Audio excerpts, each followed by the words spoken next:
तो जैसे अगर किसी को तो आपका जो क्वेश्चन प्रॉब्लम है हुआ। कि टेस्ट बेबी वालों में प्री टर्म डिलीवरी का चांस ज़्यादा है, जी। एक्चुअली ये प्रेगनेंसीज ज़्यादा प्रेशियस हैं। दूसरा हम्म। बात है कि कुछ ना कुछ ऐसे एडवर्स फैक्टर्स होते हैं जिसकी वजह से उनको टेस्ट टू बेबी पर जाना पड़ा है। तो वो एडवर्स हम्म। फैक्टर प्रेगनेंसी में भी काम करते रहते हैं, कि जैसे कि बच्चेदानी स्मॉल है या बच्चेदानी के अंदर के जो फैक्टर्स हैं, जिसकी वजह से जी। इनको थोड़ा रिस्क ज़्यादा कंपैरेटिवली थोड़े परसेंटेज ज़्यादा होते हैं जो नॉर्मल पॉपुलेशन के कंपेयर में, लेकिन इतना हाई रिस्क नहीं होता है कि जी। प्रीटर्म डिलीवरी हो जाए।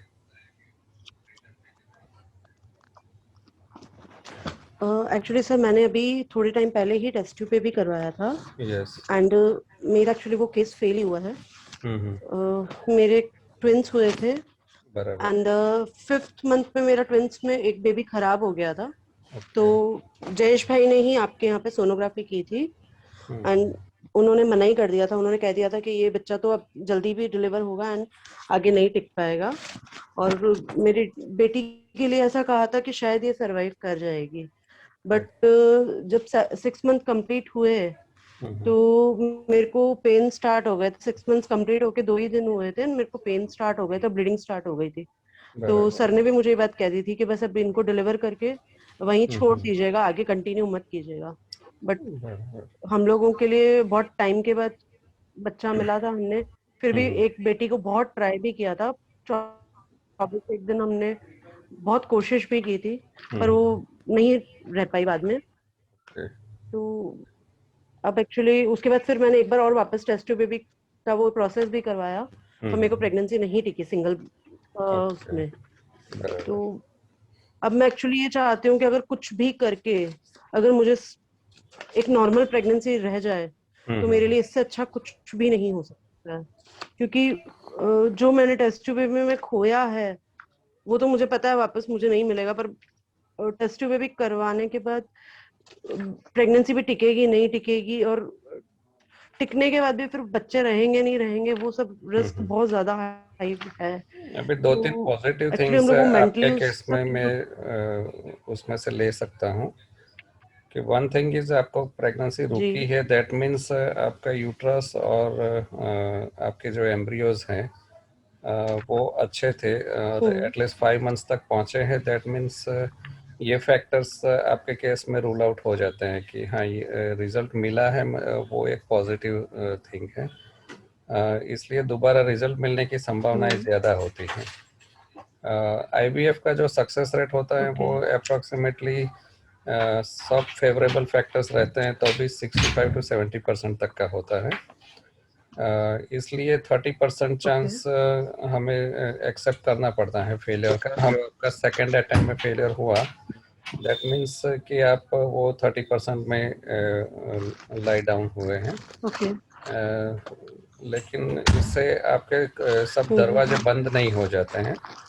You can try more time. मेरे एक दोस्त हैं, जी इज बिल्कुल। द गायनेकोलॉजिस्ट, उसने 10th आईवीएफ में सक्सेस पाया था। और बीच में भी हमारे गुजरात में ही एक किस्सा ऐसा आया था न्यूज़पेपर में कि 21st अटेम्प्ट में उन्होंने सक्सेस मिला।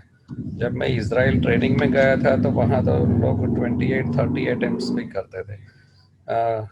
वहाँ हम्म। क्या है इसराइल में कि गवर्नमेंट पैसा देती है, इसलिए ज़्यादा अटेम्प्ट्स करने में उनको प्रॉब्लम नहीं है, लेकिन अपने यहाँ अपने पॉकेट में से हमें देना पड़ता है। So that is a costly thing. बिल्कुल। और हम्म। आपके केस में आगे की बात करते हैं। ये तो जस्ट जनरल पब्लिक के लिए मैंने बात की है कि बार बार आईवीएफ करने में सक्सेस रेट जितना अटेम्प्ट करते हैं इतना बढ़ता जाता है।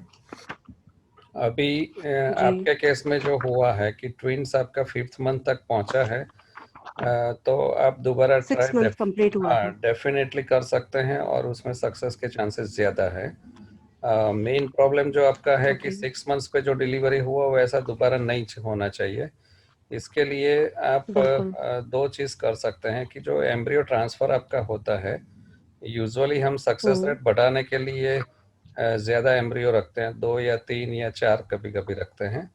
तो इसके बदले जी। आपके केस में कम रख सकते हैं, 1 या 2 एम्ब्रियोज रखते हैं। तो उसमें हम्म। थोड़ा सक्सेस रेट कम रहेगा, लेकिन अगर सिंगल प्रेगनेंसी रुकती है तो आपका 9 महीने तक पहुंचने का संभावना बढ़ जाता है।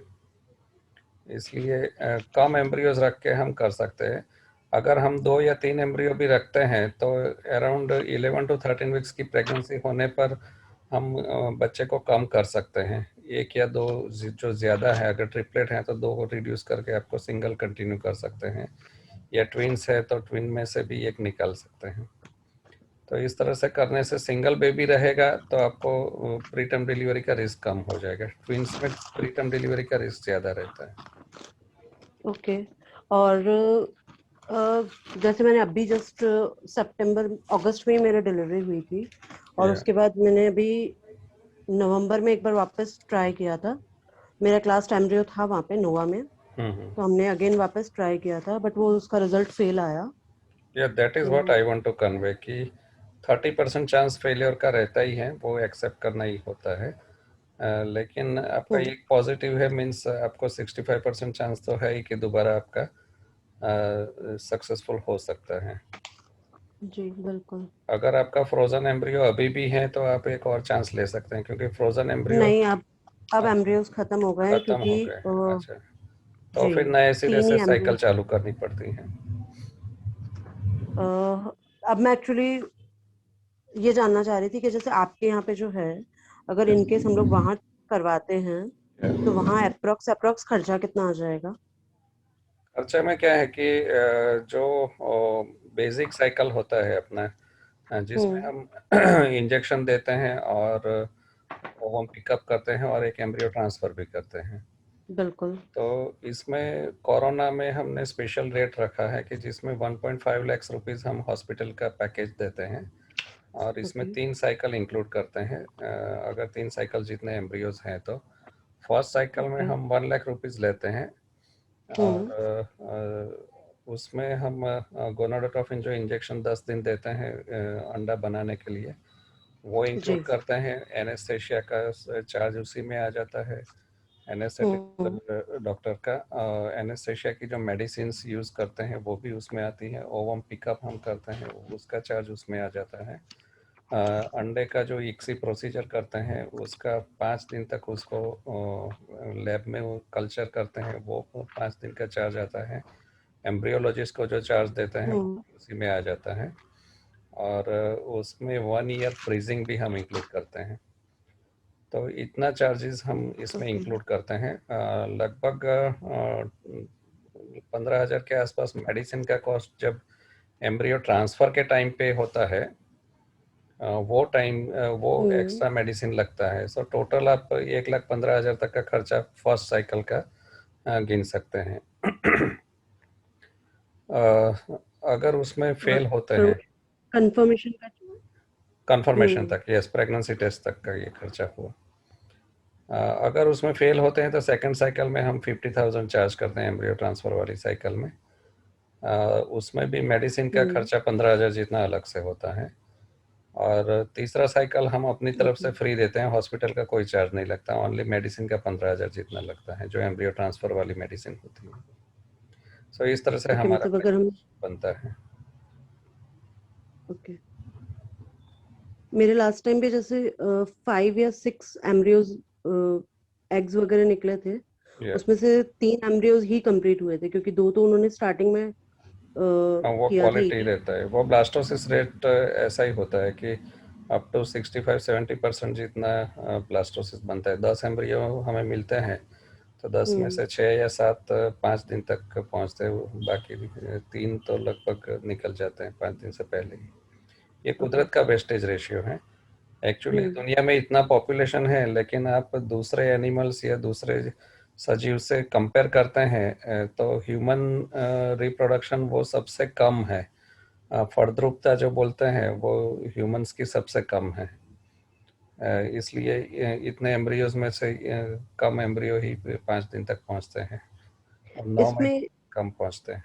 जी, इसमें टेस्ट ट्यूब बेबी में कई बार ऐसा भी होता है ना, कि एग्स भी किसी और के होते हैं and, नहीं, वो टेंशन रखने की ज़रूरत नहीं है, because hardly few IVF centre ऐसे होते हैं कि जो पेशेंट को पूछे बिना ये चेंज करते हैं, लेकिन नहीं नहीं नहीं सर, मैं वहां नहीं जा रही, मैं 80% लोग, आपको 80% IVF सेंटर्स इतने हैं कि जो ICMR की गाइडलाइन है, आपको पूछे बिना दे कांट चेंज, इवन नहीं आपको नहीं बाद में पता चलता है तो यू सर, कैन मैं वो सू नहीं देम। कह रही, मैं ऐसा या कह रही हूँ। या नहीं नहीं, मैं ये नहीं कह रही, मैं ये कहना चाह रही हूँ कि हम्म, अगर मेरे क्वालिटी के एग अच्छे नहीं है तो मैं ऐसा चाहती हूँ कि अगर किसी और लेडीज के एग्स यूज किए जाएं यस कर और अगर सकते मुझे हैं। जल्दी प्रेगनेंसी टिक सके या उसमें तो उसके लिए चार्जेस क्या पड़ते होंगे सर? उसमें जो डोनर्स होते हैं, वो लोग एक्स्ट्रा 25,000 जी। रुपीज लेते हैं। ओके। बाकी का चार्ज सेम रहता है। अच्छा, बाकी का जो पूरा प्रोसेस का चार्जेस सेम रहता है। यस, सेम रहता है। पर आप इसमें कोई भी श्योरिटी तो दे ही नहीं सकते हैं कि प्रेगनेंसी टिकेगी, आगे डिलीवरी तक क्या कंफर्मेशन रहेगा, क्या नहीं रहेगा? नहीं नहीं, वो क्या है कि IVF सेंटर्स में जो मार्केटिंग है, उसमें सभी जगह ऐसा बोलते हैं, जो गारंटी वाले स्कीम्स भी आते हैं, वो एक्चुअली कोर्ट ने तो मना कर दिया है कि गारंटी आप नहीं दे सकते, बिकॉज साइंटिफिकली गारंटी होता नहीं है। लेकिन बिल्कुल। ये मार्केटिंग गिमिक्स ऐसा है कि पेशेंट जितनी ज़्यादा साइकिल करेगा, जी। इतना सक्सेस का चांसेस उसका बढ़ेगा। तो ओके। पेशेंट ज़्यादा साइकिल के लिए एक ही डॉक्टर के यहाँ रहे, इसलिए ये गारंटी वाले स्कीम आते हैं कि जिसमें हम्म। चार्जेस सपोज कि आपसे मैं 5 लाख रुपए लेता हूँ और आपको अनलिमिटेड साइकिल देता हूँ, जी। तो उसमें सक्सेस का चांसेस ज़्यादा रहता है। लेकिन बिल्कुल। जो भी लोग ऐसा आपको गारंटी देते हैं, उनका आप पूछेंगे कि बच्चा रुकने का गारंटी है, तो वो ऐसा नहीं बोलेंगे, वो मनी बैक गारंटी बोलते हैं। मनी बैक गारंटी का मतलब क्या हुआ कि आपके पैसे आपको वापस मिल जाते हैं अगर प्रेगनेंसी आपको नहीं मिलती है तो। सो ये पॉइंट क्लियर होना चाहिए कि बच्चा रुकने की गारंटी कोई नहीं दे सकता, बिकॉज साइंस की भी लिमिट्स हैं, हमारा नॉलेज की लिमिट्स हैं, तो उसके वजह से 100% श्योर इंसान के शरीर में या बायोलॉजी में नहीं होता है। So never expect to be 100%। ये जो मार्केटिंग करते हैं गारंटी गारंटी, लेकिन वो गारंटी आपके पैसे वापस देने की करती है। उसमें दोनों को अच्छा रहता है, पेशेंट के लिए भी अच्छा है और डॉक्टर के लिए भी अच्छा है। इसलिए ऐसी स्कीम्स चलती हैं। पेशेंट को ऐसा है कि मुझे अगर बच्चा नहीं मिलेगा तो पैसा वापस मिल जाएगा, और डॉक्टर को ऐसा है कि पेशेंट 4-5 अटेम्प्ट करने तक उसके पास टीका रहेगा। और दूसरा डॉक्टर को फ़ायदा ये है कि 10 में से 6 या 7 पेशेंट को तो प्रेगनेंसी रुकने ही वाली है, तो ये पेशेंट के एक्स्ट्रा मनी उसको मिलने वाले हैं, इसलिए 3 लोगों को पैसा वापस देना पड़ेगा, तो डॉक्टर को भी ज़्यादा नुकसान नहीं है। इसलिए दोनों के लिए विन विन सिचुएशन है इसमें, इसलिए हम्म। ऐसी स्कीम्स चलती हैं। लेकिन पेशेंट को सोचने की बात ये है कि अल्टीमेटली गारंटी जो है वो पैसा वापस देने की है, प्रेगनेंसी रुकने की गारंटी नहीं है। That is the clear message I want to convey you. कोई भी प्रेगनेंसी का गारंटी के साथ काम नहीं कर सकता, इंसान के शरीर में ये पॉसिबल नहीं है। 100% कुछ भी पॉसिबल जी। नहीं है, but 65 to 70% is a good success rate. आज से 10 साल पहले इतना सक्सेस रेट नहीं था, फिर भी लोग उस टाइम पे भी करते थे। तब 30-35% का सक्सेस रेट अच्छा गिना जाता था। अभी मेडिसिन अच्छे हैं, कल्चर कंडीशन, लैब कंडीशन, वो सब अच्छे हैं, इसलिए ये 65-70% तक पहुंचे हैं। इससे भी आगे हम बढ़ सकते हैं कि जो नई टेक्निक्स आई है जिसको PGD बोलते हैं, जो एम्ब्रियोज होते हैं, जी। उसका हम बायोप्सी लेके टेस्ट कर सकते हैं कि एम्ब्रियो का क्वालिटी अच्छा है या नहीं, और फिर हम्म। वो एम्ब्रियो रखते हैं तो सक्सेसफुल होने का संभावना बढ़ जाता है। तो जो आप वो बायोप्सी करवाते हैं तो वो उससे एग खराब नहीं होगा, एम्ब्रियो खराब नहीं होगा? नहीं नहीं, उसमें से बहुत कम सेल लिए जाते हैं। वो लगभग हम्म। 500 सेल का ब्लास्टोसिस्ट होता है, उसमें से 15-20 सेल लेते हैं, वो ज़्यादा नहीं लेते हैं। ओके। आपके हिसाब से, जैसे मैंने जस्ट अभी, क्योंकि लास्ट ईयर जैन में ही करवाया था, या जैन में मतलब 24 जैन को मेरे को पीरियड्स आए थे और फेब में 8th फेब को एम्ब्रियो ट्रांसफर कर दिया गया है, और 20th फेब को प्रेगनेंसी कंफर्मेशन भी मिल गया था, बराबर। एंड 27th ने भी कर दिया हम्म। आपका इंटरनेट कनेक्शन थोड़ा मुझे वीक चुका लग है। रहा है, आपकी आवाज़ हाँ कट रही है। सॉरी। Okay. मतलब काफी टाइम भी हो गया है, गैप भी हो गया है। जुलाई में Yeah. डिलीवर किया था, अभी हम्म। जनवरी फरवरी भी स्टार्ट, मतलब मिड आ गया है। तो आपके हिसाब से इतना ये जो ब्रेक हुआ है ये काफी है, या और ब्रेक की नीड है अभी बॉडी नहीं को? नहीं, 3 months इज सफिशिएंट। इसलिए आपका तो इससे ज़्यादा हो गया है, तो now you can go for IVF, no problem. और मैं एक्चुअली डायबिटिक और थायराइड पेशेंट भी हूँ। डायबिटीज और थायराइड अगर हम मेडिसिन से कंट्रोल में रखते हैं तो they are not going to affect adversely, उसका फिर इफेक्ट नहीं रहता। लेकिन अनकंट्रोल्ड डायबिटीज है या अनकंट्रोल्ड थायराइड है तो डेफिनेटली आपके ट्रीटमेंट पे इफेक्ट होता है, इसलिए मेरी पहले तो अनकंट्रोल्ड ही रहती थी, बट जब हाँ। प्रेगनेंसी कंफर्म हुई थी तब से हम्म। लेके पूरे प्रेगनेंसी के ड्यूरिंग में मेरी थायराइड और शुगर लेवल एकदम अच्छा कंट्रोल था। या। जो मेरे डॉक्टर हैं, डॉक्टर भरत शर्मा, वो भी सरप्राइज थे कि मतलब मेरा लाइफ में फर्स्ट टाइम इतना सब कुछ रिजल्ट कितना अच्छा आ रहा है। या। और हम लोगों को भी आश्चर्य होता था कि ये सारी रिपोर्ट्स इतनी अच्छी कैसे आ रही है। मतलब मैं मीठा भी खाती थी और ओवर डाइट भी खाती थी, सब कुछ खाती थी, हालांकि मेडिसिन वो बढ़ रहे थे, या। बट उस टाइम पे हर चीज कंट्रोल में चल रही थी। अभी अगर मेडिसिन बढ़ाती हो तो भी कई बार कंट्रोल में नहीं चलता है। वही सेम नहीं सिनेरियो नहीं, पहले अभी भी क्या है था। कि आपका खुद का स्ट्रेस फैक्टर अभी ज़्यादा लग रहा है, हम्म। इसलिए सबसे पहला ज़रूरी ये है कि आप स्ट्रेस कम कीजिए, योगा कीजिए, प्राणायाम कीजिए, वो करके सब स्ट्रेस थोड़ा कम करें। थोड़ा ईश्वर में श्रद्धा रखने का, थोड़ा डॉक्टर में श्रद्धा रखने का, और थोड़ा छोड़ देने का लाइफ में। जो बच्चा नसीब में है तो आने ही वाला है, और आजकल के ज़माने में सूनर और लेटर आईवीएफ में प्रेगनेंसी मिल ही जाती है सबको। इसलिए आप डेफिनेटली प्रेगनेंसी आपको मिलेगी। आईवीएफ का सक्सेस रेट पहले से काफ़ी ज़्यादा है, और एक बार जिसको सक्सेस मिला है उसको सक्सेस का चांसेस और भी ज़्यादा होता है।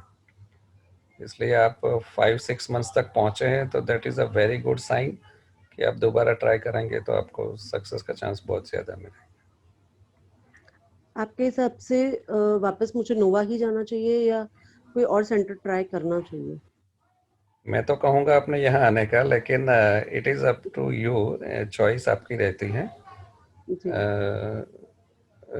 कोई भी सेंटर्स चूज़ करते हैं, यूजुअली क्या है कि जो सक्सेस रेट होता है वो लैब में, लैब की क्वालिटी पे रहता है। तो लैब क्वालिटी जी। यूजुअली पेशेंट्स देखते नहीं है, वो पर्दे के पीछे की चीज़ है।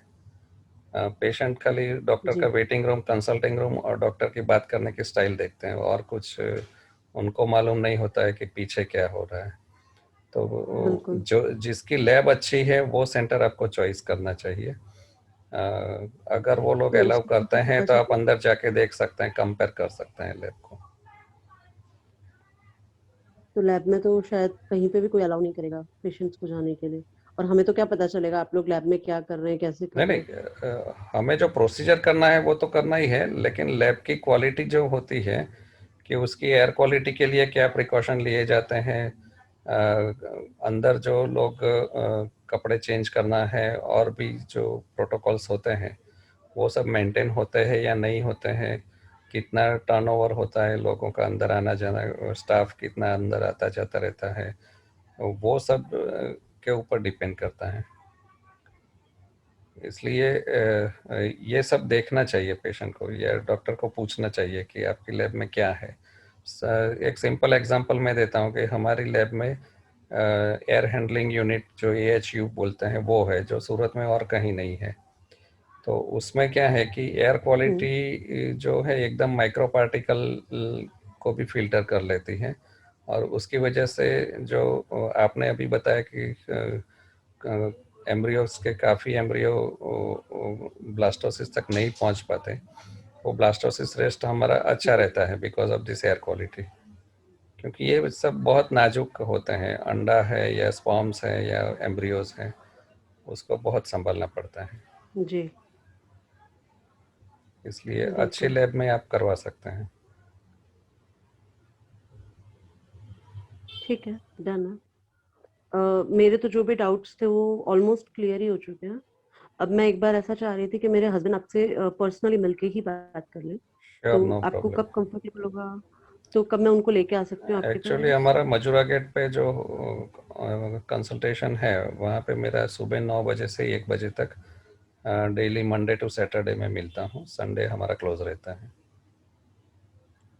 आप संडे नहीं अवेलेबल होंगे? नहीं, संडे नहीं मिलता। एक्चुअली आपने मेरी 2-3 बार सोनोग्राफी की है, शायद आपको याद भी होगा। या I know doctor your face. Sethi ने भेजा था। या और लास्ट मतलब जिस दिन डिलीवरी करवाने के लिए गए थे तब राष्ट्रीय काबरा मैडम के वहां से मैं आई थी। ओके। क्योंकि मुझे अच्छे से याद है कि आपने क्या क्या बातें बोली थी, पर उस समय एक्चुअली हम लोगों को आप गलत लग रहे थे। पर जब वो रिजल्ट आया, जो मतलब 20-25 दिन बाद जो रिजल्ट था, तब हमें ऐसा लगा कि हमने पैसा, टाइम और इमोशन सब वेस्ट किए। और बच्चे ने भी इतनी तकलीफ पाई, क्योंकि वो नर्सरी में था जरूर बच्चा, पर उसे सब वो जबरदस्ती झेलना पड़ा। हाँ, शायद नहीं अगर नहीं वो वो रह जाता, अगर वो थोड़ा सा माइंडली डिसेबल या वो कोई भी तरह से डिसेबल रह जाता, पर वो अगर जिंदा भी रह जाता तो भी मैं शायद आपको रॉन्ग मानती। बट आपने जो पहले, जो डे फर्स्ट आपने जो बात बोली थी, वो एकदम सही बात थी। पर हाँ, हम लोग हमारे इमोशंस में इतना ज्यादा बह गए थे कि हम लोगों को बस उस समय डॉक्टर्स और आप लोग सब गलत ही लग रहे थे। पर हाँ, बस एक नहीं वो टाइम आता होता है। है बिकॉज जब प्रेगनेंसी मिलती है काफ़ी सालों के बाद तो इमोशनल अटैचमेंट रहता ही है। और जी। एबॉर्शन होना या अधूरे महीने पे डिलीवरी होना is a big shock for every lady. जी। इसलिए इसमें कैसे थोड़ा बाहर आना ज़रूरी है आपका। ऐसा है तो आप 15-20 दिन कहीं घूम के आइए हस्बैंड वाइफ, थोड़ा रिलैक्स हो जाइए, फिर आप ट्रीटमेंट स्टार्ट कीजिए। ठीक है, पर मैं एक्चुअली चाह रही थी कि एक बार मेरे हस्बैंड आपसे मिल के बात कर सकें। बट वही डेफिनेटली यू आप आर वेलकम। बट आप संडे को अवेलेबल नहीं होते, वो सिर्फ संडे को ही फ्री हो पाते हैं, फिर उनको जॉब करते हैं तो उनको टाइम मिलता नहीं है। संडे को मुझे कभी फ़ोन कर लिया करना, क्योंकि अगर कोई ऑपरेशन संडे को ही करना पड़े ऐसा है तो मैं हॉस्पिटल आता हूँ। श्योर, मुझे बाकी आपका तो नंबर मिल पाएगा क्या? यस, नंबर मेरी वेबसाइट पे अवेलेबल है, आप राइट डाउन कर सकते हैं अभी भी। हाँ, आप लिखवा दीजिए ना सर मेरा प्लीज। पर्सनल नंबर है 98797 987977 72259।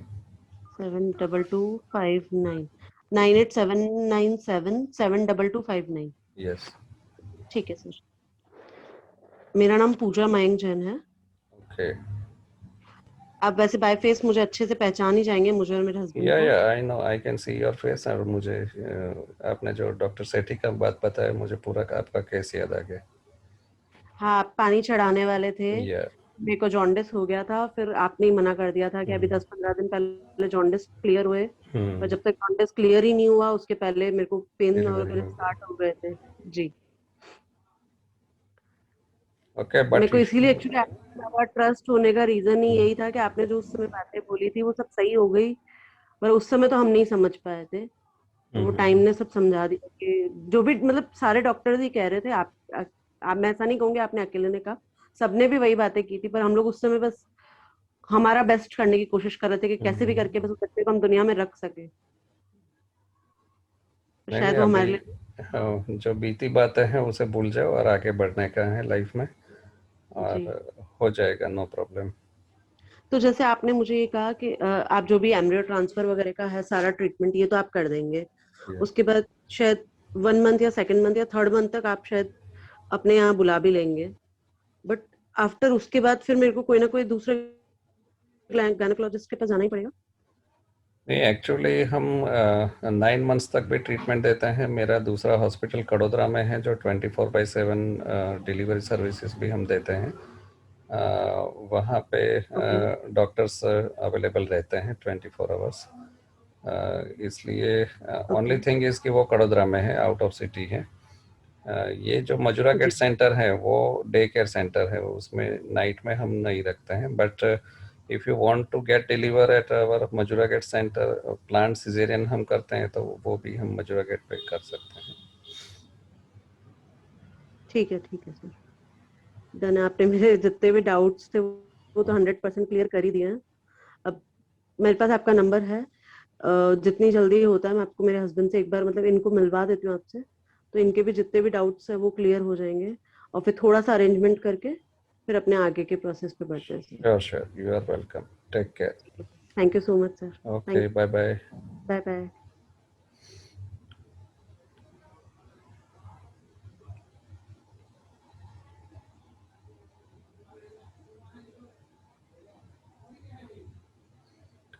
Okay. I would like to welcome all of you, those who are attending this live webinar, question answer. अभी आपने ये पेशेंट के दिल की बातें सुनी, थोड़े इमोशनल भी थे, और बाकी का जो है हमारा प्रोग्राम या ये चैट शो का जो पर्पस है वो पब्लिक अवेयरनेस का है। IVF डे बाय डे ज़्यादा कॉमन हो रहा है, और उसको एक्सेप्टेंस लेवल जो पब्लिक का है वो भी बढ़ रहा है। सो लोगों को क्या पता होना चाहिए IVF में जाने से पहले, और क्या जानना ज़रूरी है, डॉक्टर से क्या बात करनी चाहिए, क्या प्रिपरेशन करना चाहिए, क्या गलत मान्यताएं हैं लोगों में, वो सब चीज़ों का डिस्कशन हम करना चाहते हैं। इसके लिए मैंने 7 या 8 एपिसोड का ये सीरीज़ चालू किया है, जिसमें ये आज फर्स्ट डे है, and I welcome all of you on the first day. और ये सब रिकॉर्डिंग है, रिकॉर्डिंग्स भी मैं बाद में अवेलेबल करवाऊंगा अपनी वेबसाइट पे और अदर सोशल मीडियाज़ पे। आज का जो थीम है हमारा, क्योंकि सब लोग क्वेश्चंस पूछने में झिझकते हैं, इसलिए हमने खुद कुछ क्वेश्चंस तैयार किए हैं। हमारे साथ डॉक्टर एकता जुड़ी हैं, जो हमारे मजूरा गेट सेंटर पे, she is also a fetal medicine specialist, और IVF में भी she is now getting into IVF also. तो मैं और डॉक्टर एकता दोनों ये मजूरा गेट सेंटर के अंदर काम करते हैं, और हम लोगों ने मिलके एक क्वेश्चनर तैयार किया है। आज का जो थीम है वो एज है। IVF में one of the most important factor is age, यानी उम्र है। वाइफ की जो उम्र होती है वो ज़्यादा मायने रखती है, और उसके बारे में कुछ क्वेश्चंस तैयार किए हैं। I would like to invite doctor Ekta कि वो अपने क्वेश्चन के साथ आ जाएं। She will ask the questions elaborately, और मैं उनका आंसर करूंगा। बीच में अगर किसी श्रोता को अपने खुद के क्वेश्चन से आज के टॉपिक के अलावा भी, तो we are happy to entertain them first, और हमारे क्वेश्चंस बाद में डिस्कस होंगे। लेकिन राइट नाउ मुझे चैट बॉक्स में कोई क्वेश्चन नहीं दिख रहा है, तो I will proceed with doctor Ekta's questions. Ekta, you can fire on me now. Good evening, sir. Good evening. Sir, most important question IVF में कि बच्चे रखने की सबसे सही उम्र क्या होनी चाहिए? What is the ideal period कि a female should plan a pregnancy? Okay. Actually, nowadays the age of marriage is also increasing, and after marriage, people are planning to have some enjoyment honeymoon period like that for 1 or 2 years, and they are also thinking of their career. So overall, the pregnancy is getting delayed and delayed. तो ideal age actually biologically अगर हम think करते हैं तो that is between 20 to 30 years. That is the best period to have a pregnancy. उसमें embryo quality अच्छी रहती है, और मदर का जो फिजिकल फिटनेस है प्रेगनेंसी बेयर करने का, that is also very good. So ये अगर हम कंपेयर करते हैं दूसरी एज के हिसाब से कि before 20 is also not good, and after 35 is also not good. The best is 20 to 30, कि जिसमें हाई क्वालिटी एम्ब्रियोज हैं, और ओवरऑल प्रेगनेंसी 9 मंथ्स तक और इवन ड्यूरिंग डिलीवरी कॉम्प्लिकेशंस वगैरह कम रहते हैं। So that is the best. Okay, sir. Sir one more thing कि आजकल बहुत सारी लेडीज में PCOD ओवरीज देखने को मिलती है, तो can you just give us some idea कि अगर PCOS हो या PCOD पेशेंट को हो तो वो ओवरीज के साथ भी पेशेंट IVF से कंसीव कर सकते हैं? एक्चुअली पॉलीसिस्टिक ओवरी वो इतना कॉमन चीज़ है कि उसका incidence we can say up to 20 to 25%। हर 4 में से एक लड़की को पीसीओ होता है। सबकी सीवियरिटी अलग अलग होती है। जिसको ज़्यादा सीवियर है उसमें ओव्यूलेशन जो रेगुलरली होना चाहिए वो रेगुलर नहीं होता है। कभी कभी 2-3 महीने पे अपने आप हो सकता है, या और उसमें पीरियड्स भी डिले होते हैं। अगर आते भी हैं तो पीरियड्स कम आते हैं। So that is an indication कि जो पॉलीसिस्टिक ओवरी है तो एनओव्यूलेटरी जो बोलते हैं हम कि ओव्यूलेशन रेगुलर नहीं होता है, और उसी की वजह से उसको इनफर्टिलिटी रहता है। There are wonderful drugs available now कि जिसमें हम पॉलीसिस्टिक ओवरी को even without going into IVF, simple IUI या नेचुरल इंटरकोर्स के साथ हम ओव्यूलेशन स्टडी वगैरह करके ये मेडिसिन दे के हम चांसेस ऑफ प्रेगनेंसी बढ़ा सकते हैं। जिनको बार बार कोशिश करने पर भी, इवन आईयूआई बार बार करते हैं और उसमें भी रिजल्ट नहीं मिलता है, तो ऐसे पीसीओ केस में हमें आईवीएफ में जाना पड़ता है। लेकिन अगर हम आईवीएफ के डॉक्टर्स की कॉन्फ्रेंस की गॉसिप अगर सुनते हैं तो उसमें आप सुन सकते हैं कि जो पीसीओ पेशेंट है they are most favourable patient for doctor, क्योंकि उसमें अंडे बहुत सारे मिलते हैं और उसका यूट्रस भी अच्छा होता है। तो सक्सेस रेट आईवीएफ के जो बाकी के पेशेंट्स होते हैं उससे सबसे ज़्यादा सक्सेस रेट पीसीओ पेशेंट में मिलता है। इसलिए पॉलीसिस्टिक ओवरी वो इतना ज़्यादा डिसीज की तरह उसको नहीं लेना है। It is just a little bit abnormal variation of the normal things. इस तरह से लेना चाहिए, उसका स्ट्रेस नहीं रहना चाहिए मन के ऊपर। Okay sir. सर आईवीएफ में क्या आराम करना जरूरी है? या that is one wrong belief कि हमने जो क्वेश्चंस बनाए हैं उसमें से कई क्वेश्चंस ये भी आएंगे कि गलत मान्यताएं क्या क्या चलती है आईवीएफ के बारे में। तो ये सबसे बड़ी गलत मान्यता है कि पेशेंट हमेशा ये टेंशन में रहता है कि मुझे आईवीएफ ट्रीटमेंट में जाना है, तो आईवीएफ ट्रीटमेंट में कितना रेस्ट करना पड़ेगा। पेशेंट को तो ऐसा मन में फंसाया जाता है कि जब आईवीएफ की ट्रीटमेंट चलती है तभी भी रेस्ट करना है, पॉजिटिव प्रेगनेंसी आ जाएगी तो 9 महीने तक रेस्ट ही रेस्ट करना है। लेकिन ऐसा नहीं है एक्चुअली। ये ज़माना ऐसा है कि women are now having their own career, उनका खुद का जॉब चलता है, घर का काम भी उनका करना पड़ता है। तो ऐसे केसेस में कंप्लीट बेड रेस्ट में चला जाना और कोई एक आधा घर की और व्यक्ति को उसके पीछे लगा रहना पड़ता है, तो इसमें पूरा फैमिली बर्डन में आ जाता है। तो ये केवल एक गलत मान्यता है। आईवीएफ प्रेगनेंसी और नेचुरल प्रेगनेंसी में कुछ ज़्यादा फर्क नहीं है। आईवीएफ प्रेगनेंसी में हम एआरटी वर्ड यूज़ करते हैं। ART means we are assisting to the nature, assisted reproductive technique, कि वो भी एक नेचुरल प्रोडक्ट है जो एम्ब्रियो है वो, और उसमें नेचर को हम असिस्ट करते हैं, इसलिए उसको भी कोई नेचुरल प्रेगनेंसी से ज़्यादा डिफरेंट नहीं गिनना चाहिए।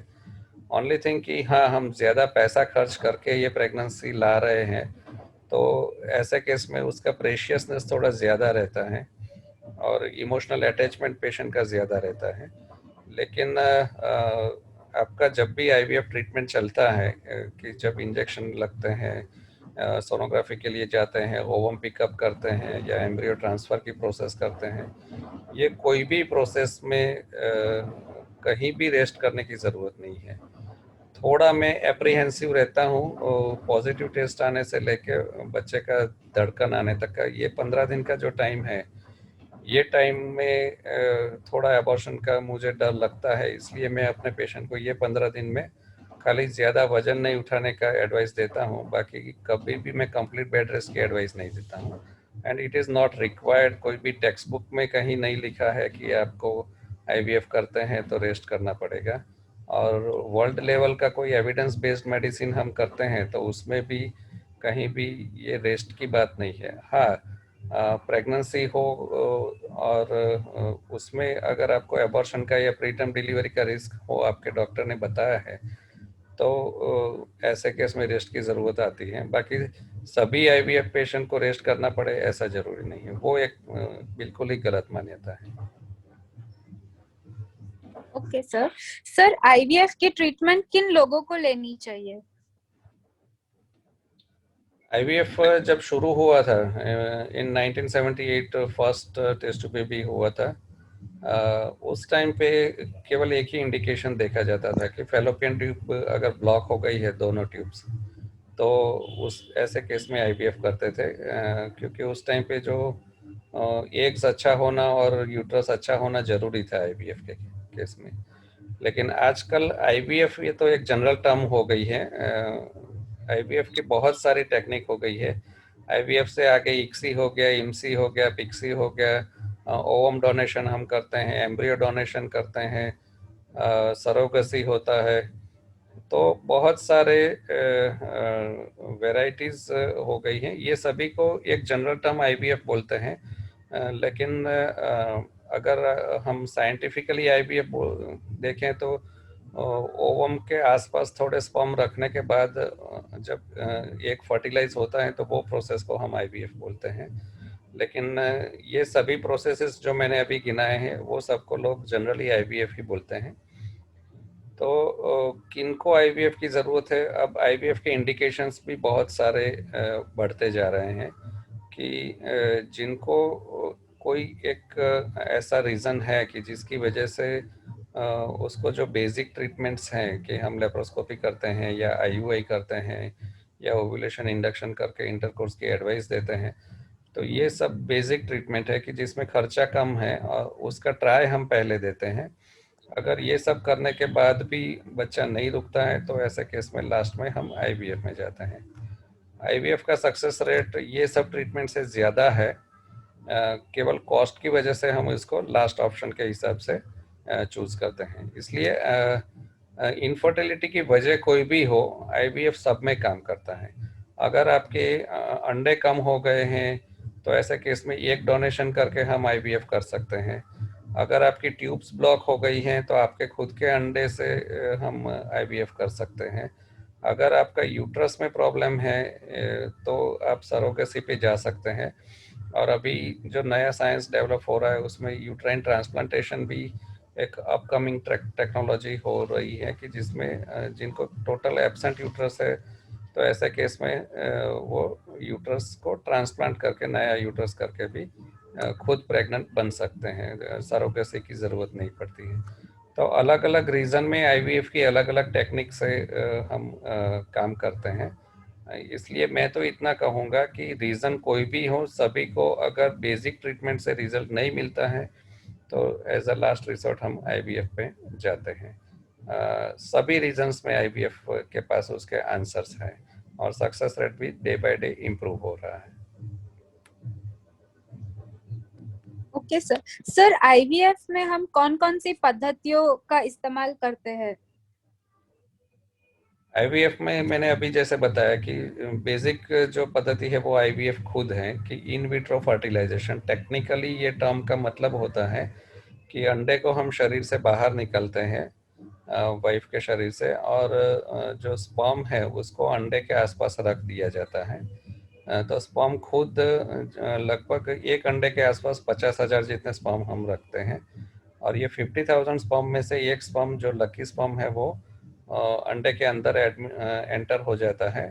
तो ये घटना जो घटती है उसको फर्टिलाइजेशन बोलते हैं, और ये फर्टिलाइजेशन अपने आप होता है।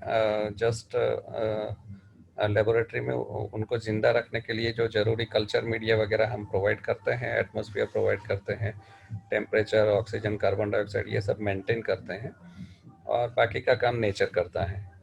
तो ये जो है ये बेसिक आईवीएफ हुआ। इसमें कभी कभी फर्टिलाइजेशन अपने आप नहीं भी होता है और ऐसे केस में फेल मिलता है।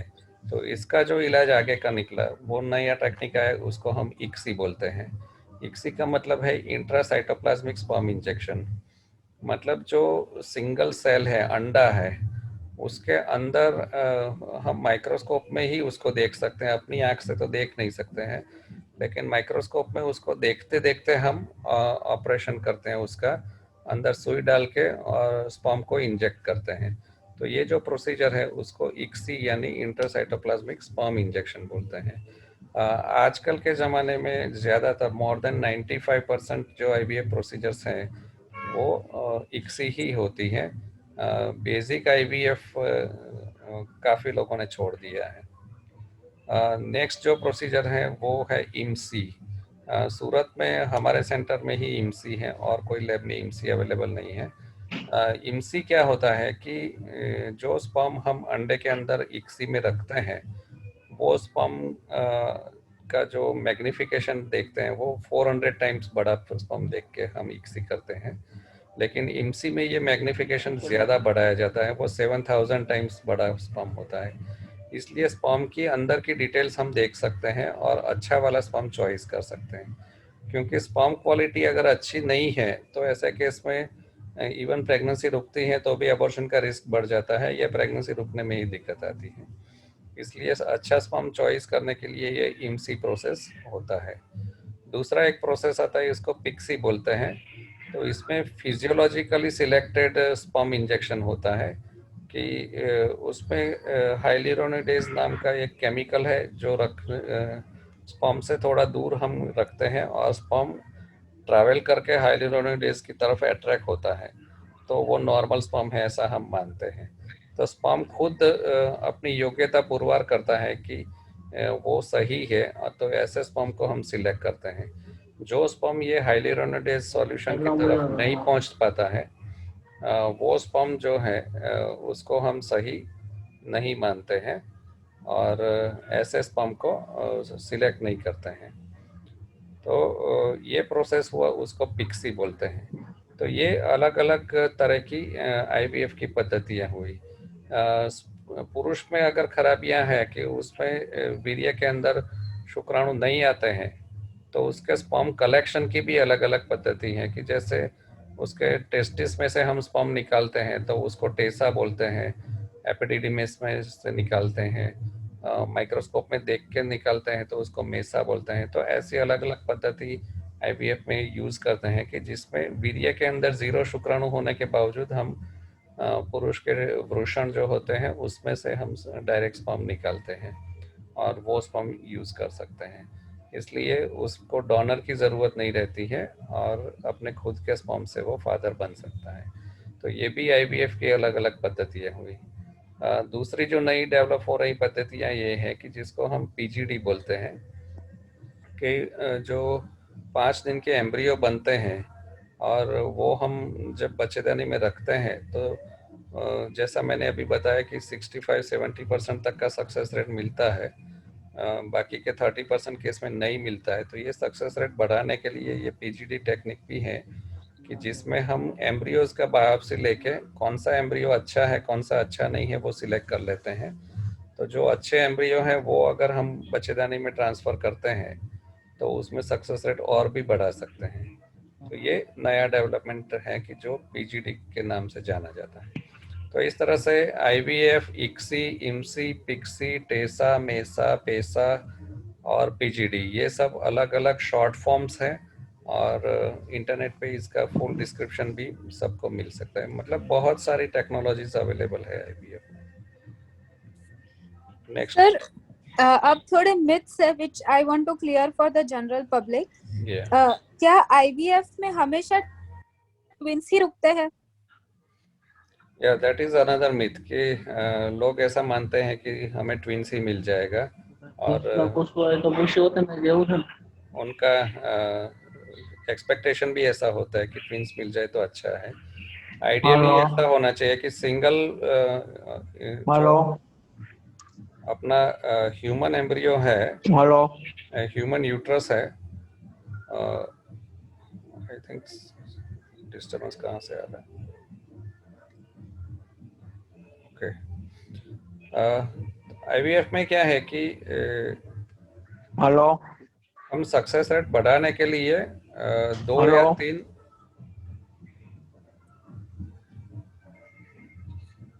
Can you mute yourself? Somebody is saying hello. Okay, so जो ट्विंस या ट्रिपलेट रुकने की वजह यह है कि सक्सेस रेट बढ़ाने के लिए हम ज़्यादा एम्ब्रियो रखते हैं। पूरा वर्ल्ड अब सिंगल एम्ब्रियो ट्रांसफ़र की तरफ जा रहा है, लेकिन इंडिया में हमारा क्या है कि फेलियर ना पेशेंट एक्सेप्ट कर सकता है ना ही डॉक्टर एक्सेप्ट कर सकता है, इसलिए एवरेज 2 या 3 एम्ब्रियो तो सब हेलो रखते हैं, कुछ लोग 4 या 5 एम्ब्रियोज भी रख सकते हैं। Sir, I guess Bhikkhu bhai wants to say something. Yes Bekhu भाई,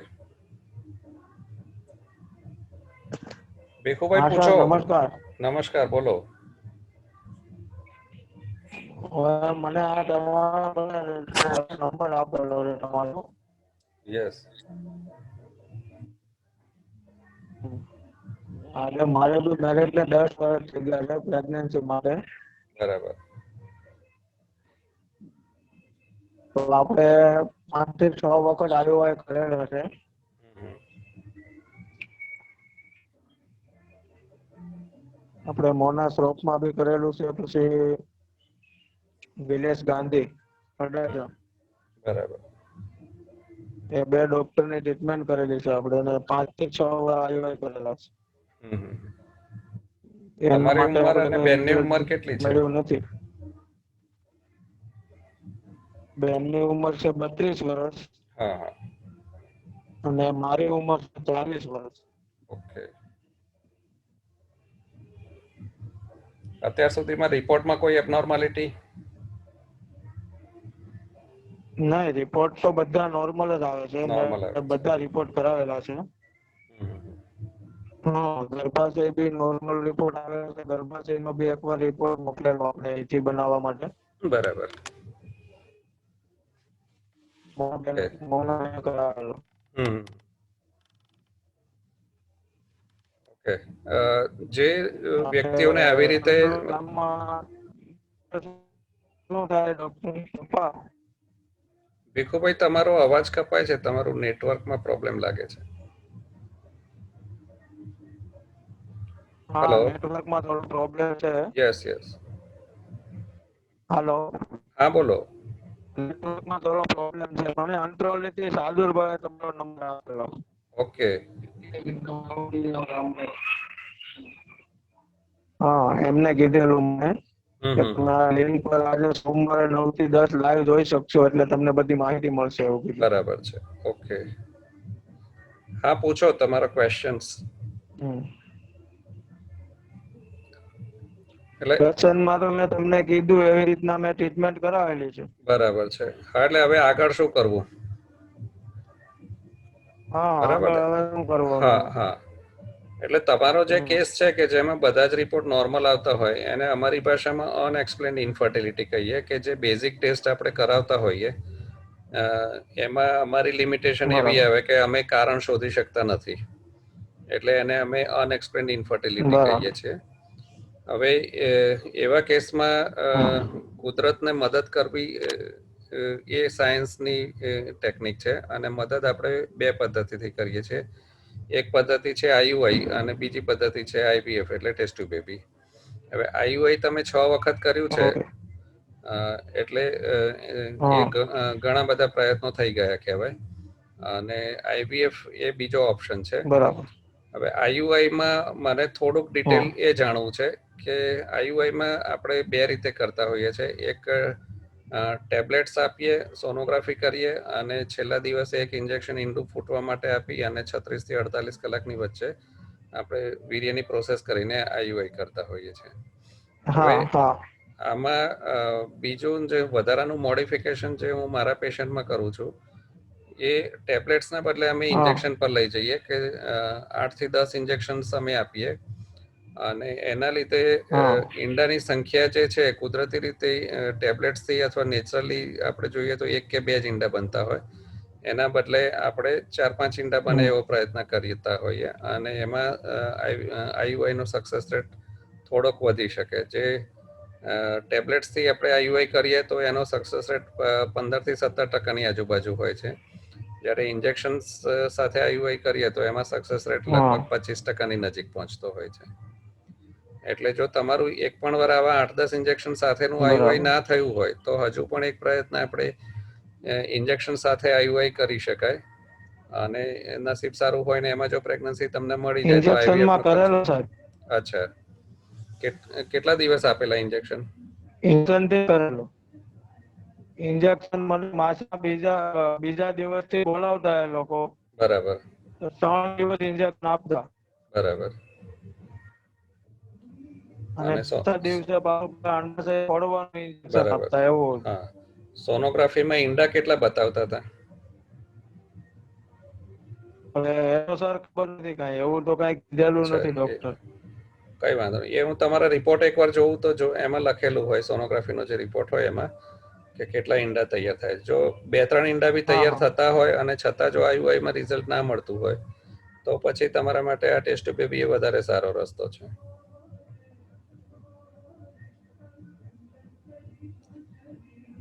ટેસ્ટની શું પ્રોસેસ? હા, એટલે 6 પ્રયત્ન એટલે ઘણા પ્રયત્ન થઈ ગયા કહેવાય. અને એમાં બી આ ઇન્જેક્શન સાથે આઈયુઆઈ નો પ્રયત્ન થઈ ગયા હોય અને રિઝલ્ટ ના આવતું હોય તો હા. આઈવીએફ જ વધારે સારું છે, ટેસ્ટ બેબી જ વધારે સારું છે. હા.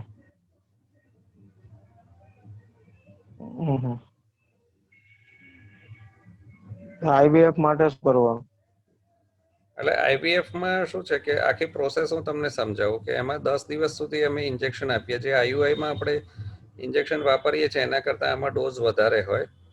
એટલે આઈયુઆઈ માં આપણે 2 કે 3 ઈંડા કે 4 ઈંડા બરાબર. બનાવતા હોય, એના બદલે આમાં 10-12 ઈંડા તૈયાર થાય એ રીતનો ડોઝ અમે એડજસ્ટ કરતા હોઈએ. અને એ તૈયાર થયેલા બધા જ ઈંડા શરીરમાંથી આપણે બહાર કાઢી લઈએ છીએ. એ ઈંડા આપણા હાથમાં આવી જાય બરાબર. લેબોરેટરીમાં ત્યારે તમારા વીર્યના શુક્રાણુને એક ઈંડાની અંદર એક શુક્રાણુ જાય એ રીતે આપણે દાખલ કરીએ છીએ અને ગર્ભ આખો તૈયાર થાય છે. એ ગર્ભને આપણે 5 દિવસ સુધી લેબોરેટરીમાં બરાબર. ઉછેરીએ છીએ અને જીવતા રાખવા માટે લેબોરેટરીમાં ઘણી બધી અમારે મહેનત કરવાની હોય કે એને પોષક દ્રવ્યો આપવાના, એને ઓક્સિજન, કાર્બન ડાયોક્સાઇડ, તાપમાન, જે મધરના પેટમાં જે પ્રોસેસ થતી હોય એવું જ વાતાવરણ આપણે એને બહાર પૂરું પાડીએ છીએ.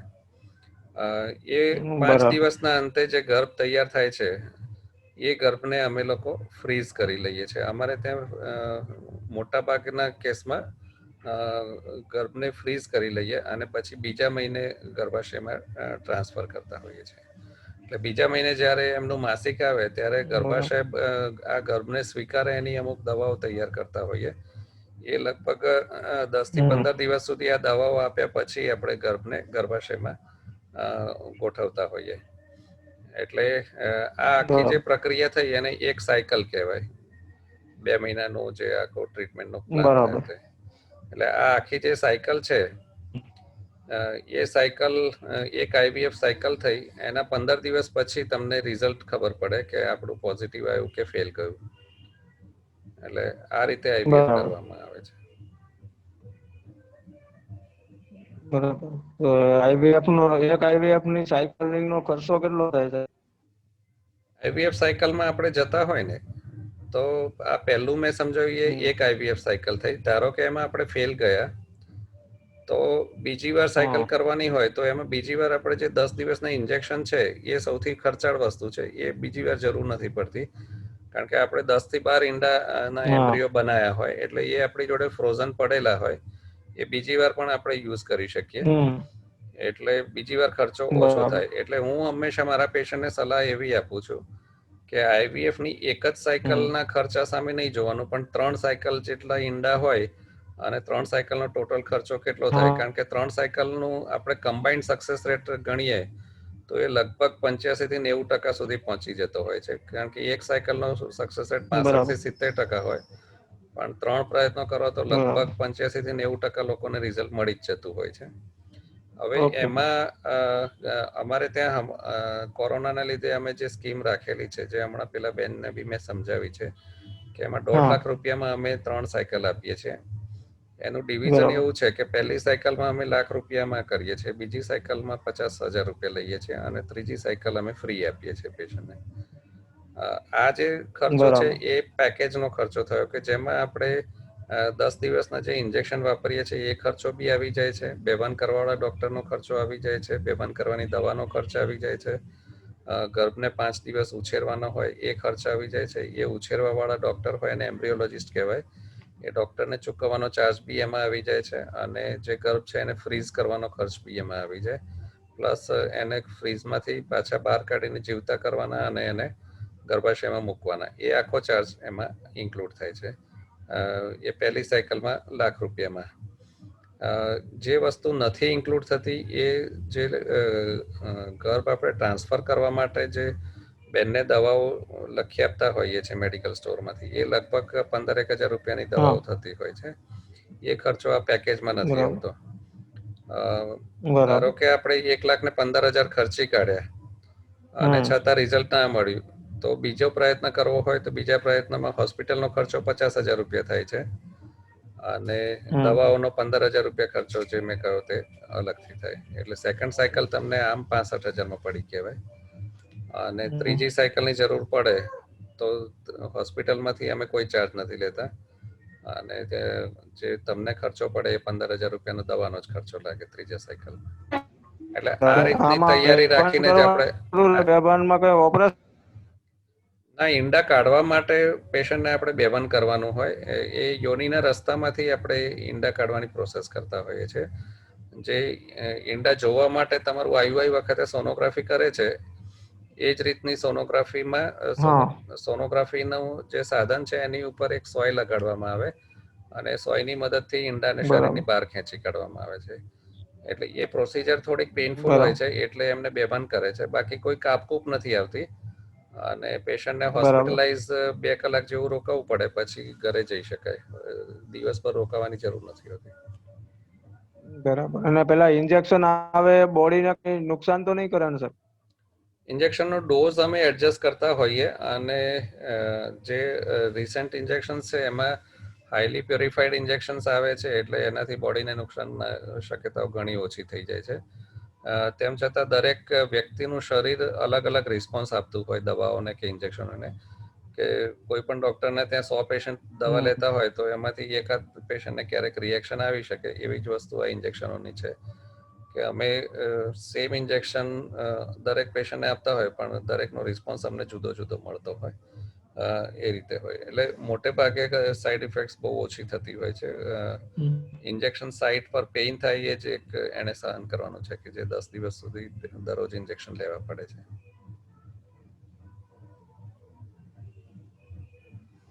બરાબર.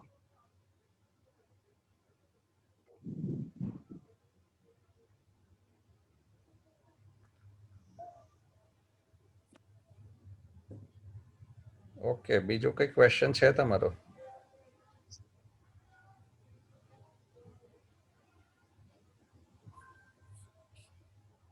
ભીખુભાઈ? ઓકે, આઈ થિંક એક તો એમનું ફ્રીઝ થઈ ગયેલું છે પિક્ચર, એટલે કદાચ એમનું ઇન્ટરનેટ કનેક્શન ગયું લાગે છે. You can proceed with your question. Okay, sir, we were clearing the myths about IVF. Okay. So we were on the question કે IVF માં શું હંમેશા ટ્વિન્સ જ થાય? હા, એટલે આઈવીએફમાં સક્સેસ રેટ આપણે વધારવા માટે 2, 3 કે 4 એમ્બ્રિયોઝ મૂકતા હોઈએ કે જેથી આપણા પેશન્ટને એના ખર્ચેલા પૈસાનું વળતર સારી રીતે મળી શકે અને પોઝિટિવ રિઝલ્ટ મળી શકે. અને એમાં આ વધારે એમ્બ્રિયો મૂકીએ છીએ માટે ઘણીવાર મલ્ટિપલ પ્રેગ્નન્સી રહેતી હોય છે. પણ કમ્પેર કરીએ તો સિંગલ એમ્બ્રિયો એટલે સિંગલ પ્રેગ્નન્સીના ચાન્સીસ સૌથી વધારે હોય છે ટ્વિન્સ અથવા ટ્રિપલેટ કરતા, ઇવન આઈવીએફમાં પણ. દરેક જણને ટ્વિન્સ રહે જ એવું જરૂરી નથી. અમુક પેશન્ટ સામેથી માગણી કરે કે નહીં સાહેબ મને ટ્વિન્સ જ રાખી આપો, તો એવું ડૉક્ટરના હાથમાં નથી હોતું કે એ ધારે એટલે ટ્વિન્સ જ રાખી શકાય. અને ખરેખર તો મલ્ટિપલ પ્રેગ્નન્સી એ એક જાતનું જોખમ છે કે જેમાં અધૂરા મહિને ડિલિવરીના ચાન્સીસ વધારે હોય છે. સિંગલ બેબી હોય તો એમાં પૂરા મહિના સુધી પહોંચવાના ચાન્સીસ વધારે રહેતા હોય છે. એટલે અધૂરા મહિનાનું રિસ્ક લેવું એના કરતાં સિંગલ બેબી હોય એ વધારે પ્રિફરેબલ હોય છે.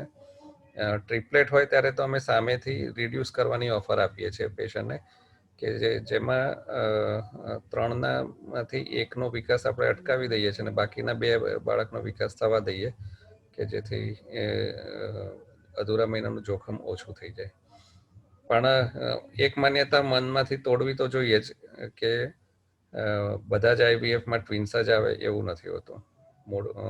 મોટા ભાગનામાં સિંગલ હોય છે. ઓલમોસ્ટ 50 થી 60% જેટલા સિંગલ હોય છે અને લગભગ 25 થી 30% જેટલા ટ્વિન્સ હોય છે. બાકીનામાં ટ્રિપ્લેટ્સ પણ આવી શકતા હોય છે. ઓકે સર આઈવીએફ માં શું હંમેશા બીજાનું બીજ લઈને પ્રેગ્નન્સી રોકવામાં આવે છે? એવું ઘણા બધા લોકો માનતા હોય છે, which is a wrong belief. Actually So I want you to જ્યારે આઈવીએફ મેં શરૂ કર્યું ત્યારે તો આ માન્યતા બહુ ચરમસીમા પર હતી કે આઈવીએફ એટલે બીજાનું જ આવે, આપણું તો હોય જ નહીં. પણ હવે ડોક્ટરોમાં અને લોકોમાં બધે જ અવેરનેસ આવી છે, એટલે એ ટેન્શન રાખવાની જરૂર નથી. ડોક્ટર ક્યારેય પોતાની મરજીથી પેશન્ટને પૂછ્યા વગર એના ઈંડા કે સ્પર્મ કે એમ્બ્રિયો બદલી ના શકે. પેશન્ટ કન્સેન્ટ આપે, પેશન્ટ પ્રોપર સમજે અને ઓન પેપર લેખિતમાં એ હા પાડે ત્યારે જ ડોક્ટર એનું બીજી વ્યક્તિનું આપી શકે. અને દરેક કેસમાં બીજાના ઈંડાની જરૂર હોતી નથી અથવા બીજાના સ્પર્મની જરૂર હોતી નથી. મોટાભાગના કેસમાં અમારો પ્રયત્ન એવો હોય છે કે પેશન્ટને પોતાનું જ જેનેટિક બાળક મળી શકે. પણ જે કેસમાં એએમએચ ખૂબ જ ઓછો હોય, ઈંડાની ક્વોલિટી બહુ ખરાબ હોય અથવા શુક્રાણુમાં બી બહુ ખરાબ હોય, તો એવા કેસીસમાં બીજી વ્યક્તિના ડોનરના એગ અથવા શુક્રાણુ લેવાનું સલાહ આપવામાં આવે છે. અને એમાં પેશન્ટને પ્રોપર એક્સપ્લેનેશન કરવામાં આવે, પેશન્ટ એગ્રી થાય પછી જ એ પ્રોસેસમાં આગળ વધવામાં આવે છે. આજના જમાનામાં પેશન્ટોમાં એજ્યુકેશન લેવલ ઘણું છે અને જ્યારે પણ પેશન્ટને શંકા પડે કે આ મારા સાથે કોઈ રમત રમાઈ ગઈ છે તો પેશન્ટ કોર્ટમાં જઈ શકે છે. કોર્ટ એનો ડીએનએ ટેસ્ટ કરાવી અને રિઝલ્ટ મંગાવી શકે છે. એટલે ડૉક્ટરો યુઝ્યુઅલી આવું કરતા નથી હોતા, પેશન્ટની જાણ બહાર બદલતા નથી હોતા. જે એથિકલ પ્રેક્ટિસ કરે છે એ ડૉક્ટરો તો બિલકુલ નહીં બદલે. ઓકે સર અગર હસબન્ડ વાઇફ ના કોઈ કારણોસર they want to delay there planning, કે અગર એ લોકોએ લેટ પ્રેગ્નન્સી લાવવી હોય તો કોઈ ઉપાય છે એ લોકો માટે? એટલે એકચ્યુઅલી આખું જનરેશન હવે કેરિયર માઇન્ડેડ થતું જાય છે. ઇવન મારે ત્યાં સોનોગ્રાફી ટ્રેનિંગ સેન્ટર છે અને એમાં સોનોગ્રાફીમાં જે સ્ટુડન્ટ્સ આવે છે ગાયનેકોલોજીસ્ટ બન્યા પછી, એ લોકો બી ઓલમોસ્ટ તે રીચ અપ ટુ 29-30 ત્યાં સુધી જોબ કરતા હોય, પોતાનું પ્રાઇવેટ હોસ્પિટલનું પ્લાનિંગ કરતા હોય અને પછી પ્રેગ્નન્સી લાવવાનું વિચારે છે. એટલે ઓવરઓલ દરેક ફિલ્ડમાં, આ તો મેડિકલ ફિલ્ડની મેં વાત કરી, પણ દરેક ફિલ્ડમાં એવું થઈ ગયું છે કે 30-32 થી નીચે તો કોઈ વિચાર જ કરતું નથી પ્રેગ્નન્સીનું. એ પછી એ લોકો મેરેજનું ને પ્રેગ્નન્સીનું પ્લાનિંગ વિચારે છે. એટલે એના લીધે ડિલે થતું જાય છે.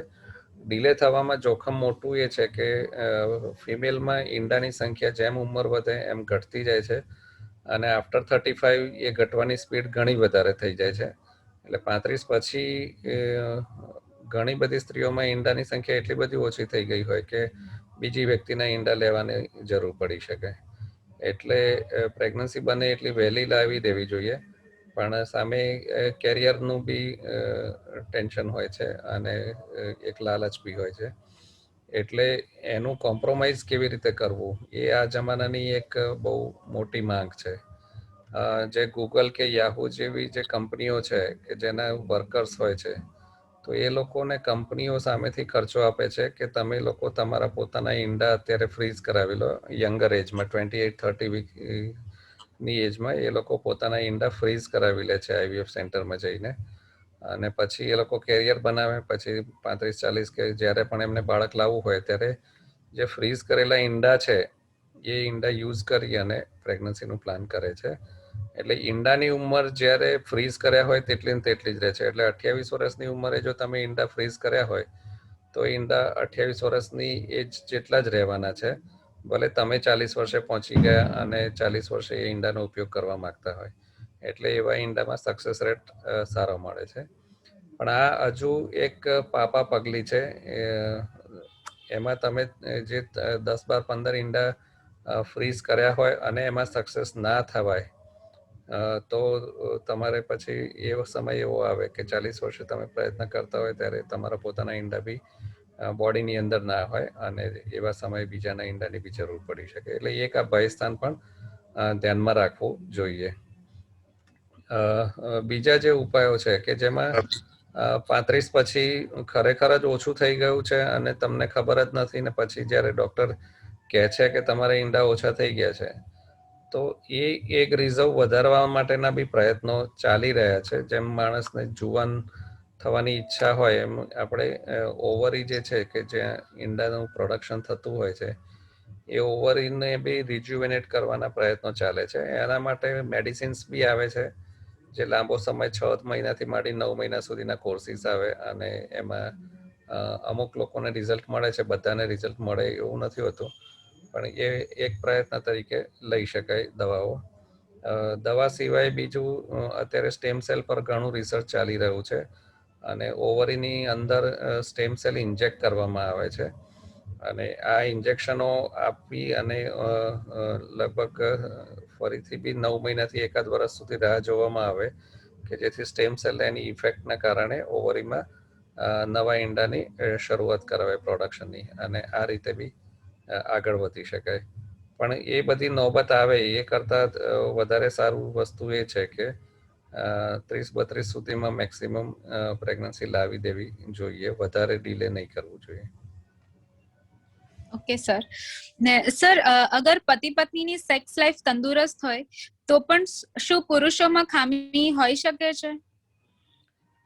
એકચ્યુઅલી જે સર્વે છે અથવા એવિડન્સ છે વર્લ્ડના લિટરેચરમાં, એના પ્રમાણે જે ટોટલ ઇન્ફર્ટિલિટીના કેસીસ હોય છે, વંધ્યત્વના કેસીસ, એમાં 40% કારણોમાં ફિમેલ ના એમાં કારણ હોય છે, વાઇફમાં કોઈના કોઈ ખામી હોય. 40% એટલે ઓલમોસ્ટ ઇક્વલ એમાં મેલમાં ખામી હોય છે, હસબન્ડમાં. અને 10% કેસીસ એવા હોય છે કે જેમાં બંનેમાં ખામી હોય છે, હસબન્ડ અને વાઇફ બંનેમાં. એટલે ઓવરઓલ જોઈએ તો ટોટલ 45% કેસમાં પુરુષોમાં ખામી હોય, 45%માં વાઇફમાં ખામી હોય અને 10% કેસ એવા હોય છે કે જેમાં આપણે જેમ હમણાં વાત થઈ એ રીતે ભીખુભાઈના કેસમાં કે કારણ આપણે જાણી શકતા નથી, બંનેમાંથી એકેમાં આપણને ફોલ્ટ મળતો નથી. પણ હસબન્ડ વાઇફ બંનેમાં ઇક્વલ ઇન્સિડન્સ હોય છે. 100 પેશન્ટમાંથી 45 પેશન્ટમાં હસબન્ડમાં પ્રોબ્લેમ હોય અને 45માં વાઇફમાં હોય છે. એટલે ઇક્વલ જ હોય છે. આપણો પુરુષ પ્રધાન સમાજ હોય છે, પુરુષ ઇગોઇસ્ટિક હોય છે, એટલે એક્સેપ્ટન્સ રેશિયો જે હોય કે સ્વીકારવાની એ હોય એ ઓછું હોય છે અને એમાં પણ વાઇફ સાસરે હોય અને સાસરીવાળાની ઘરમાં બહુમતી હોય એટલે પુરુષને એનો પણ સપોર્ટ મળી જાય છે, ઘરમાં વાઇફ એકલી પડી જાય એટલે હસબન્ડનો ફોલ્ટ કોઈ જોતું નથી હોતું. પણ દરેક જણે ખુલ્લા મને આ વસ્તુને સ્વીકારવી જોઈએ અને એના ઉપાયો માટેના પ્રયત્નો કરવા જોઈએ. તો એમાં સક્સેસ મળવાની, ફેમિલીમાં શાંતિ જળવાવાની એ બધી જ ચાન્સીસ વધી જાય છે.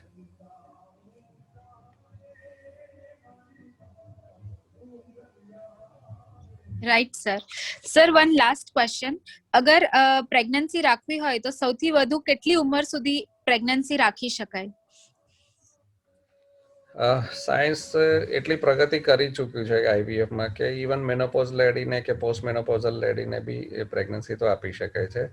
જે વર્લ્ડ રેકોર્ડ છે એ 72 યર્સ સુધીનો છે કે 72 વર્ષના ગરડા માજીને બી આપણે આઈવીએફ થ્રુ પ્રેગ્નન્સી આપી શકીએ છીએ.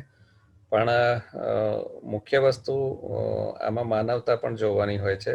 એટલે આપણી જે આઈસીએમઆર છે, Indian council four medical research, કે જે ગવર્મેન્ટની સંસ્થા છે, એણે ગાઈડલાઈન આપી છે કે 50 વર્ષથી ઉપરના લોકોને આઈવીએફથી પણ પ્રેગ્નન્સી નહીં આપવી. એટલે આઈવીએફ સેન્ટરો માટે એ એક ગાઈડલાઈન આપવામાં આવી છે. ગાઈડલાઈન એ કાયદો નથી, પણ ગાઈડલાઈન ફોલો કરવી એ આપણી નૈતિક ફરજ છે. એટલે યુઝ્યુઅલી આપણા સેન્ટરમાં આપણે 50 વર્ષથી વધારે ઉંમર હોય એવા લોકોને પ્રેમથી ના પાડીએ છીએ. 50થી ઓછી ઉંમર હોય તો આપણે પ્રયત્ન કરી શકાય.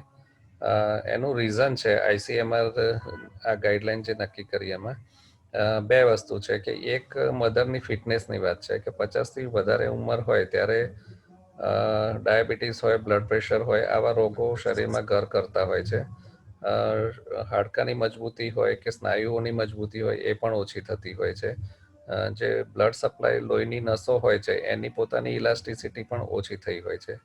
એટલે ઓવરઓલ જે ફિઝિકલ ફિટનેસ પ્રેગ્નન્સીને બેર કરવાનું છે 9 મહિના સુધી બાળકને પોષણ આપવાનું અને 9 મહિનાના અંતે ડિલિવરી કરવાનું, એ આખી પ્રોસેસ ખૂબ જ બર્ડનરૂપ મધરના શરીર પર થાય છે અને ક્યારેક એમાં મધરના જીવનું જોખમ વધી જતું હોય છે. એટલે આઈસીએમઆરે એક ડાપણનું કામ કર્યું છે કે 50 વર્ષથી વધુ ઉંમર હોય તો આઈવીએફ કે કોઈ પણ પદ્ધતિથી કોશિશ નહીં કરવી જોઈએ. એટલે આ રીઝન છે. અને બીજું કદાચ આઈસીએમઆરનું થિંકિંગ એવું પણ હોઈ શકે કે 50થી મોટી ઉંમર પછી બાળક લાવ્યા ત્યારે એકચ્યુઅલી બાળક મોટું થાય ત્યાં સુધી પેરેન્ટ્સ એનું કેર લઈ પણ ના શકે. ખરેખર પેરેન્ટ્સને કેરની જરૂર હોય ત્યારે એ લોકો બાળકની પાછળ કેર લેવામાં એમને લાગવું પડે છે. એટલે એ પોઈન્ટ ઓફ વ્યૂ બી 50 પછી બાળક લાવવું હિતાવહ નથી. ઓકે, Okay, તો sir. I Thank you. Think today ઘણા બધા ક્વેશ્ચન્સ આપણે ડિસ્કસ કર્યા છે. વધુ ડિસ્કશન નેક્સ્ટ મંડે આપણે કરશું. ત્યાં સુધી આપણે રજા લઈએ. Thank you Ekta, it was a nice discussion. Thank you, અને sir. ભીખુભાઈએ અને પેલા બેને બંને જણે સારા ક્વેશ્ચન્સ આપણને કરે. Good night, bye bye. હું મીટિંગ સ્ટોપ કરું છું બધા Bye માટે. bye, sir. C you. See you.